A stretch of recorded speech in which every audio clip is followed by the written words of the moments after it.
Welcome to Design is Marketing, a podcast for product teams and marketers who want to learn what works and what doesn't when it comes to engaging and converting users. This podcast is brought to you by Sparker, the design agency. If you want to know more about it, check sparker.co.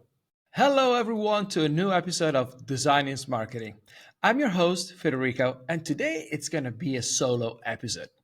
We're going to talk about the anatomy of a perfect B2B website, and we're going to do it leveraging the experience that I've gained throughout all these years.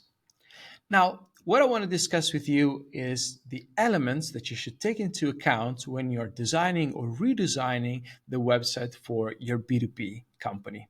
These elements are going to be both design elements, marketing elements, but also in general, just things that make sense from a business point of view. So I'm going to touch things like, for example, users, personas, but also the importance of things like reviews and technical specifications of your website. It's going to be an episode packed with content. But now, before we start with that, at the end of the episode, I don't want to be left wondering like how does that apply to me? So if you want, feel free to get in touch with me either using my LinkedIn, that's Federico Spiezia, or via Sparker, the website of my digital agency. That's sparker.co, SPARKR.co. Now, let's start with the show. So when redesigning the website of your B2B company, the first thing to really take into account is the importance of your audience. That means that you should clearly define who are going to be the users or the people that are going to land on your website and consume the content that you have there. What are the actions that these people are most likely to want to be doing? So that's something that you hear quite often, right? That you should define your persona. And probably you didn't need me to tell you once more that you need to define your audience. If you have done this at least once or twice, if you're a marketing manager, you know how important it is to start defining your audience. But the important thing about it is that what I see a lot of teams doing is that often defining your audience, your persona, becomes really like an empty thing. You create a template for it, with pain and gains, a persona. You probably even give a name to it. You put it there and then you forget it, right? And that means that actually, you're not really doing it. Defining a persona is important not only at the beginning of the process, but also at the end. So what I would like you to do the next time that you're redesigning your website is doing the following. Start with the persona creation. Actually, don't take too much time for it. You probably already know all the information that you need to know to create a very good one. But after you have done with the architecture of the website, so after you've done like defining the sections that your website should have, go back to your persona and then ask yourself like, how does everything that I want to have on my website really add value for the persona that I have created before? And that's going to be a huge difference because what a lot of teams don't do is exactly this part. So what you'll end up doing is that you will have a critical eye on everything that you think is important in the website. So hopefully this exercise will help you to redefine the content and not just think from your perspective on what you think should be important on the website, but also what your persona thinks should have. If you want to make this even more specific, then feel free to ask like 4 or 5 people in your target group and then ask them if they think that things that you would like to design and develop within your website resonate and make sense with them. Now, this brings me to point number 2, which is about creating great content for this persona. So a B2B website is probably going to be different than a B2C website.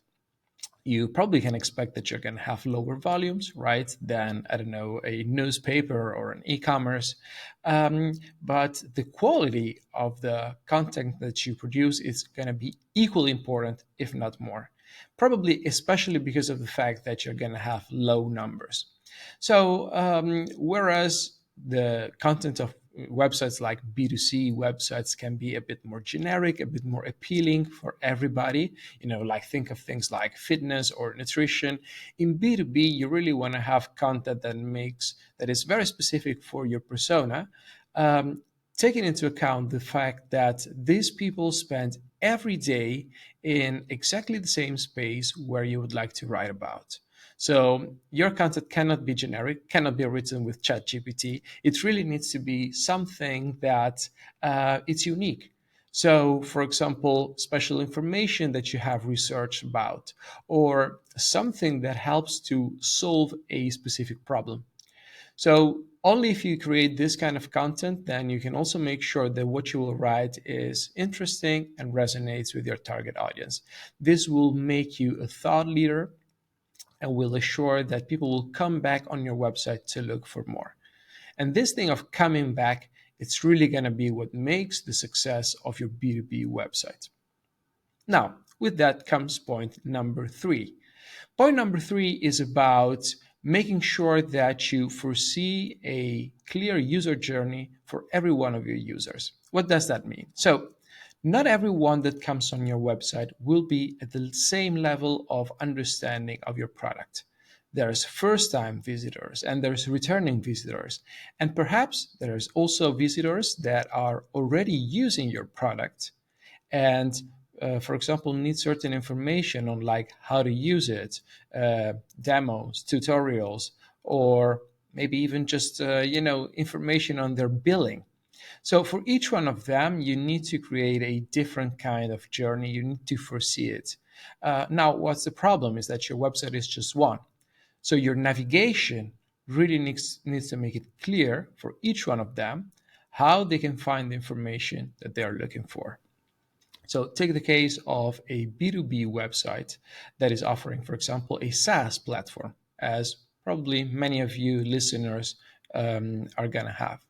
So in this case, you can have something for first-time visitors and for recurring visitors, and also for visitors who are already using the platform and need to log in. Now, starting from the first one, visitors who are on your website for the first time have the main question of like, what does this is? How does this solve my problem?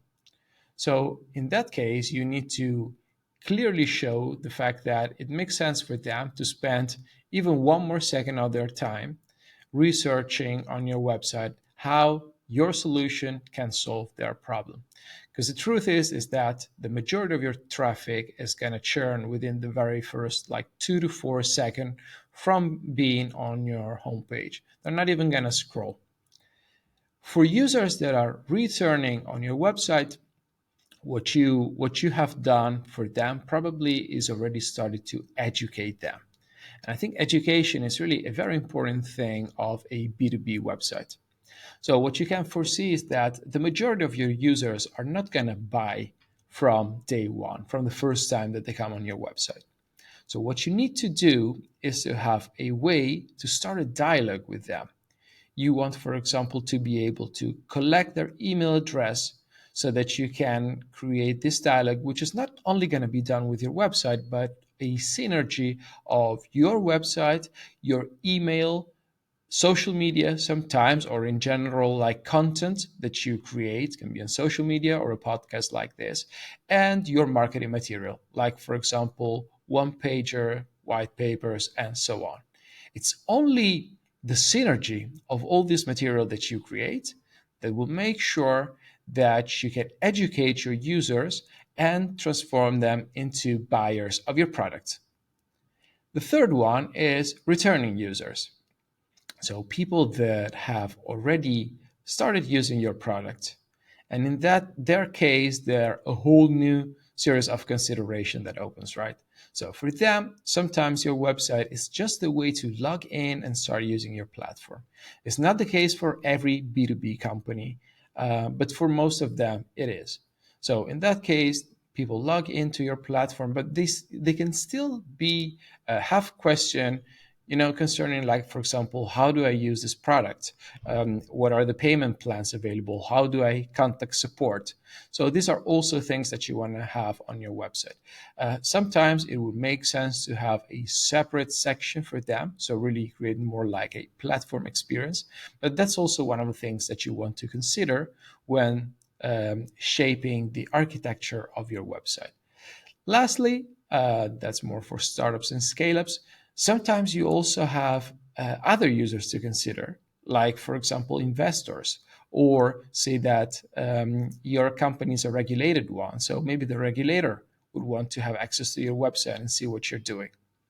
So make sure that you create specific pages for each one of these users.